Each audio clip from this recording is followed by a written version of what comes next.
My name is Tish Sonner, and I'm an American from San Antonio, Texas. My name is Kambiz Razaqi. I'm an Iranian American, and I used to work in Pisa. Okay, my name is Pete Hinault, and originally from Cape Cod, Massachusetts, and then Seattle, Washington. And I'm Charlene Clements, and originally from Washington State, Seattle area. And Hi, my name is Jane Helfrich, and I'm originally from Ridgewood, New Jersey, in the USA. Ecco, loro sono i protagonisti della nostra storia, persone comuni, con vite normali, che ad un certo punto della loro esistenza hanno deciso di rimescolare le carte e cambiare tutto, casa, città e persino nazione, per coronare il loro sogno di una vita in Italia, precisamente ad Introdacqua, in Abruzzo.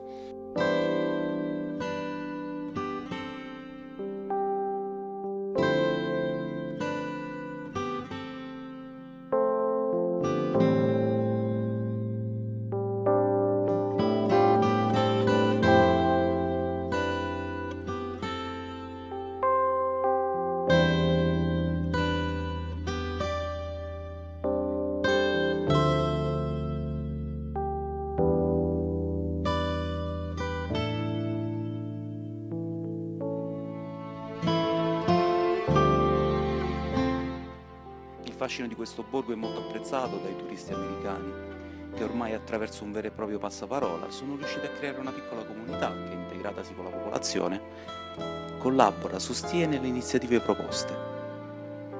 Introdacqua, come tanti altri paesi dell'Abruzzo, nel dopoguerra subì una forte migrazione da parte di coloro che andarono a cercare fortuna all'estero e che lasciarono al logorio del tempo le loro amate abitazioni. What I like about Introdacqua is that the people are warm and friendly.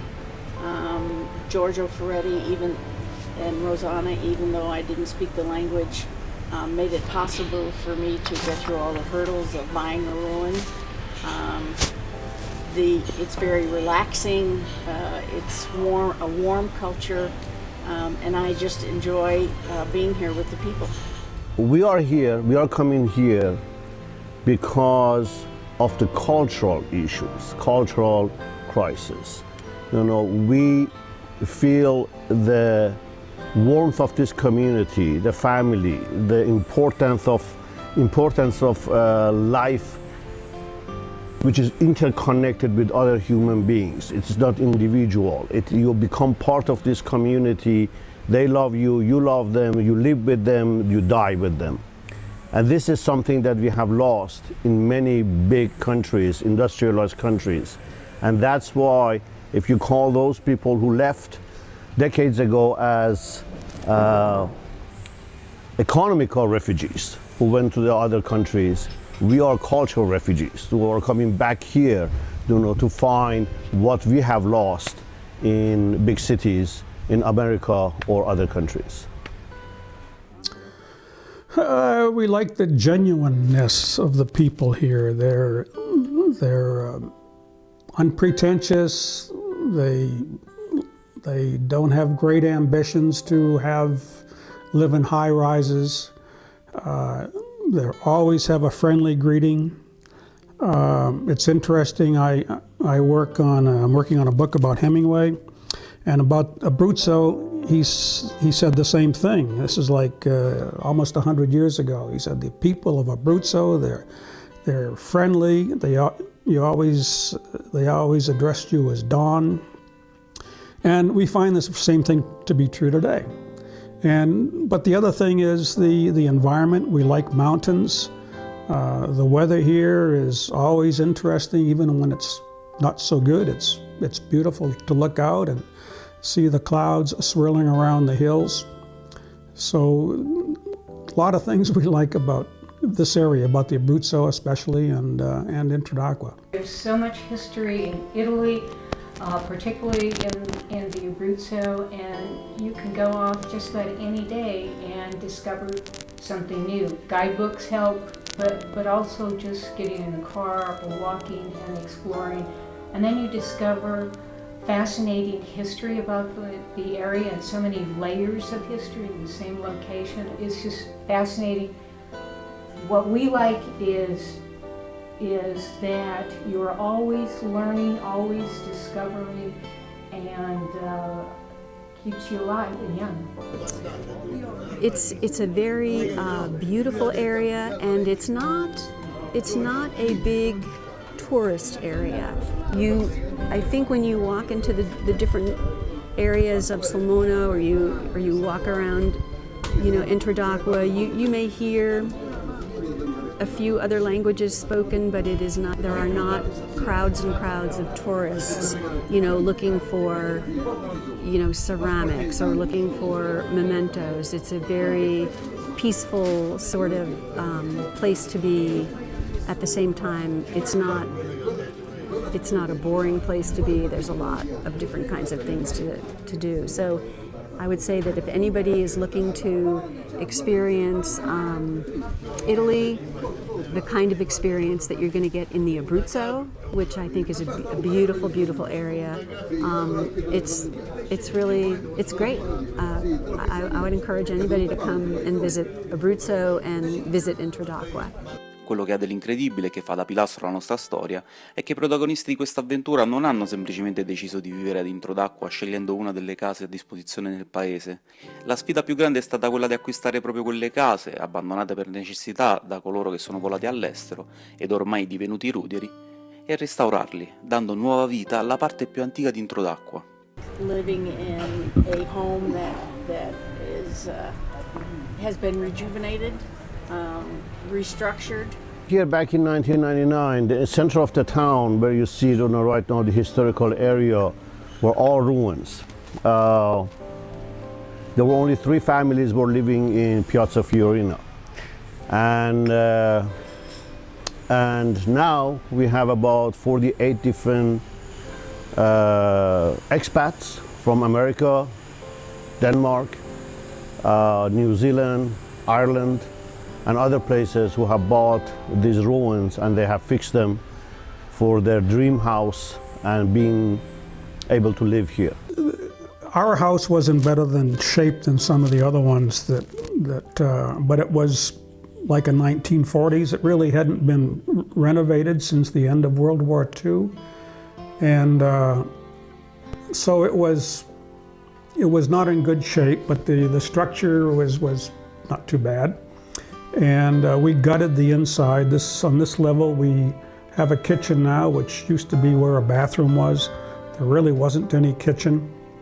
And so we spent a year and a half coming up with ideas, and our contractor, Peppino Benedetto here in town, was a great, he's an artist when it comes to creative ideas for using space. So he took our plans that we sketched out and created what we have here.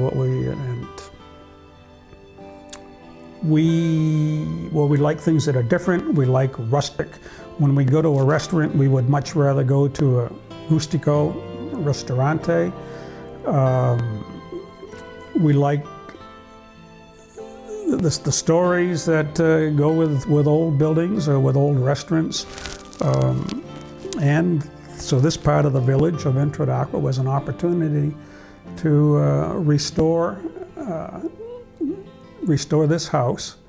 And we have a blend of rustico. You can see the fireplace here is rustic, but we've modernized some things, so it's a very livable house now, but we still have the rustic or rustico and atmosphere.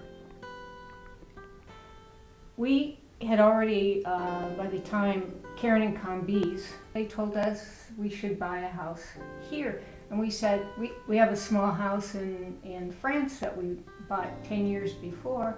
So we have a house in France. We can just come and stay with you. And so that sounded fine. I had to, early 2002, I had to go to a 3-month schooling in Washington, D.C. He came down here to Introdacqua and met up with Karen, Combis, Giorgio, other people, and he just fell in love with camaraderie, the people that he met that weekend and people that we already knew. And he called me in the middle of a typical fun-filled dinner, and he called me in the States and said we should buy his house across the street from Karen and Combies. It just came up for sale today.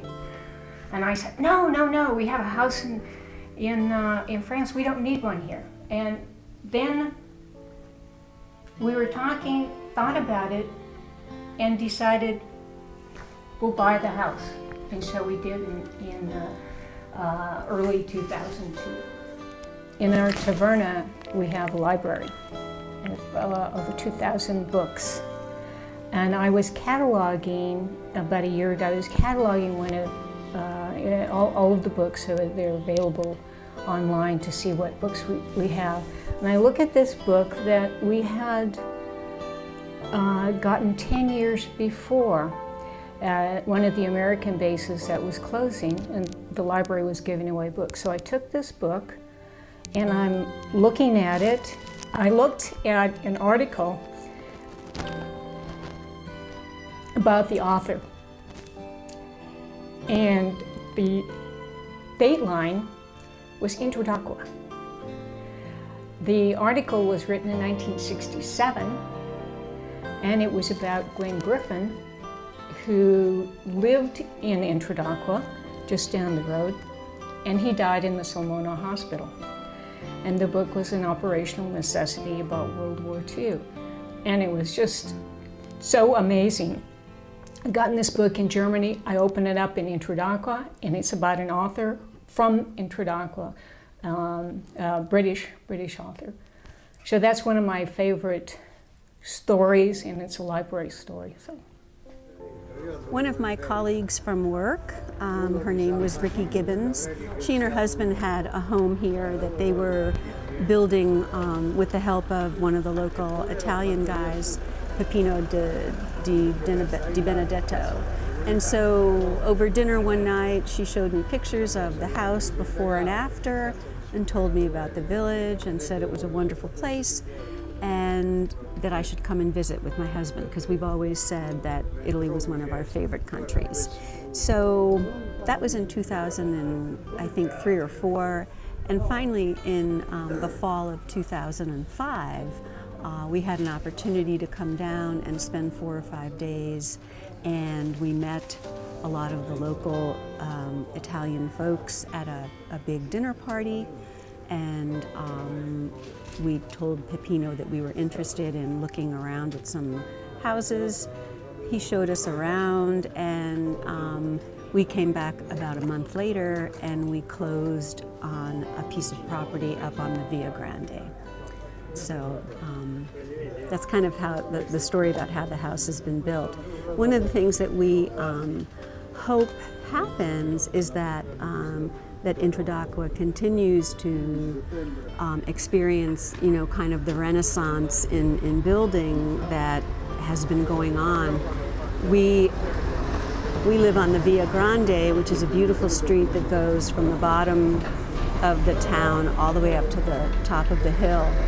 And it's a steep climb, and our house is the last house on the corner of the Via Grande to be restored, and there are several homes right across from us that I think would be beautiful if someone would just come and spend some money and restore the homes. And I know a lot of people come and look, somehow they don't buy them, but we really hope that happens sometime soon so that we can have some neighbors, and so that the town can continue to become more and more beautiful.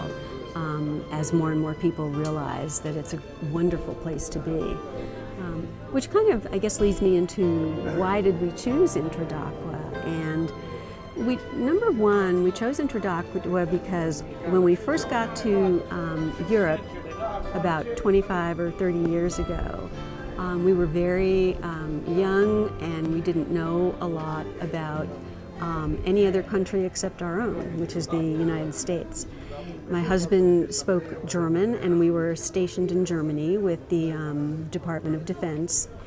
And we were very comfortable there because he spoke the language and my children were going to German school, so the language was not an issue.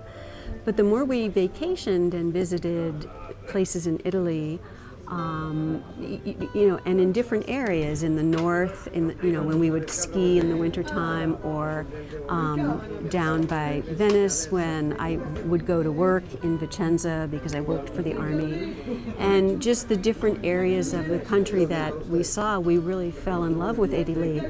We love the climate, we like the people, we like the cuisine, we like the culture. We've always felt very welcome wherever we go in Italy. So when we came to Introdacqua back in 2005, we were prepared to like Introdacqua because we'd heard so many good things about it. And we were not disappointed. We met a lot of people. We continue to meet people. We continue to struggle with the language, I have to admit, because both my husband and I work full time and we haven't had a lot of time to study Italian. But as we near retirement, that's a commitment that we've made, that we will definitely learn to speak Italian with our new neighbors and home people. So Introdacqua is in a beautiful location. It's like at the crossroads of several of the national parks in Abruzzo. Abruzzo has a reputation for being one of the greenest areas in Italy, and we love the idea that we can go hiking, we can go walking up Monte Playa every morning and get our exercise, and then if we wanted to go down to the beach, we only have to drive 45 minutes to go down to Pescara or all the other beaches that are available. So it really has the best of both worlds, if you will. It has the sea and it has the mountains. But you really have to want to come to Introdacqua because the road pretty much ends when you get to this village. It might continue on for a few hundred meters after you pass the main piazza. But after that, you are in the mountains, and it's only hiking trails or, goat paths. So you really have to want to come here.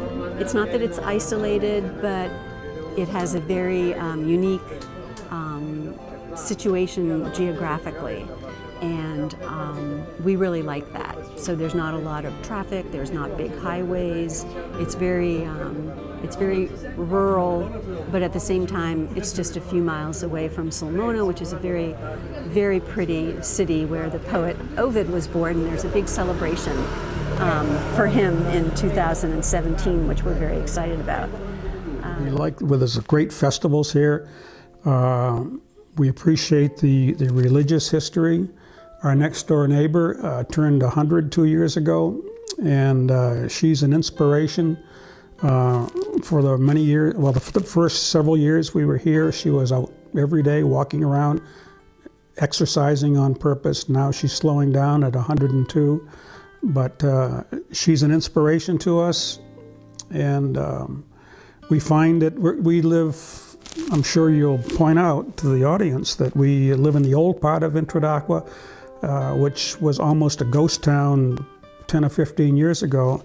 And this means there's no cars. We can't drive up to the house. So we end up carrying our groceries up, and sometimes we have to cuss because of the hills, but we feel that it keeps us healthy and makes life interesting. But Abruzzo has a very special character, both in terms of people and in terms of environment. It is rugged, it is beautiful, it is kind, and it's gentle, like their people, And where else can you walk around and see a herd of sheep with Lino as a shepherd, and taking care of them? Where else can you just drive 30 minutes and be in some of the most beautiful ski resorts, like Roccaraso? It has a lot to offer, and it takes a lifetime to discover everything. But we are going at it one day at a time and enjoying it one day at a time. Have a fresh look at the community. We can try, we're not here to try and change anything. We just want to adapt to their lifestyle and maybe even perhaps bring in some things that might be helpful to them. But the most important thing is that we get to know them and they get to know us. And one of the ways that you can do that is by learning the language, which I haven't done very well at thus far. But even though I don't speak fluent Italian, it has not really been a problem for me because the people are warm, friendly, very accommodating, and just a pleasure to be around. Get the sense of family, sense of community, sense of belonging that me personally haven't had for almost 6 decades of my life. And we are not here to change anything, as Tish mentioned. We are here to be part of the community which we love and it exists. You see, if we wanted to change things here, then we would have been staying where we were. So we are not trying to change anything. So we are more gaining than giving. There have been some benefits from expat community coming here. All these ruins, someday I will invite you to our house and you can look from our house and you see all the houses around. They were all ruins. Now they have been fixed up. That brings financial gain to the community, obviously. Some perhaps jobs.